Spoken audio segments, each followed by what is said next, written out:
Hello everyone, কেমন আছো তোমরা সবাই? আজ দেখো আমি কিভাবে মসুরির ডালটা করছি টমেটো দিয়ে আর ধনেপাতা দিয়ে।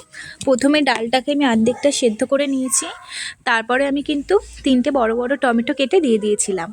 আর এইদিকে আমি যে রান্নাটা তোমাদের আসলেই দেখাবো সেটা হচ্ছে চাপিলা মাছের চচ্চড়ি। দেখো ওখানে চাপিলা মাছের মধ্যে নুন হলুদ আর যা যা সবজি শীতের দেবো সেগুলো আমি কেটে রেখেছিলাম। পেঁয়াজ, কাঁচা লঙ্কা ভালো করে মিক্সিতে পেস্ট করে বেটে দিলাম, আবার ওই মিক্সিটা ধুয়েই একটু জল দিয়ে দিলাম। তারপরে বেশ খানিকটা তেল দিয়ে আমি কিন্তু ভালো করে ওটা মেখেছি যাতে নুন হলুদ সব মাছের মধ্যে ঢুকে যায়। তারপরে এটা আমি ঢাকা চাপা দিয়ে অনেকক্ষণ ধরে রান্না করেছি। যখন মাঝপথে রান্নাটা হয়ে গিয়েছিল তখন কিন্তু আমি অনেকটা ধনেপাতা ওপর থেকে দিয়ে দিয়েছিলাম, তারপর আবার ঢেকে দিয়েছিলাম। তারপর যখন পুরোপুরি শুকনো শুকনো হয়ে যাবে তখন আমি এটা নামিয়ে ফেলবো। আর আমার ভিডিও যদি তোমাদের ভালো লাগে তাহলে আমার চ্যানেলটা কিন্তু অবশ্যই সাবস্ক্রাইব করো। ভালো থেকো।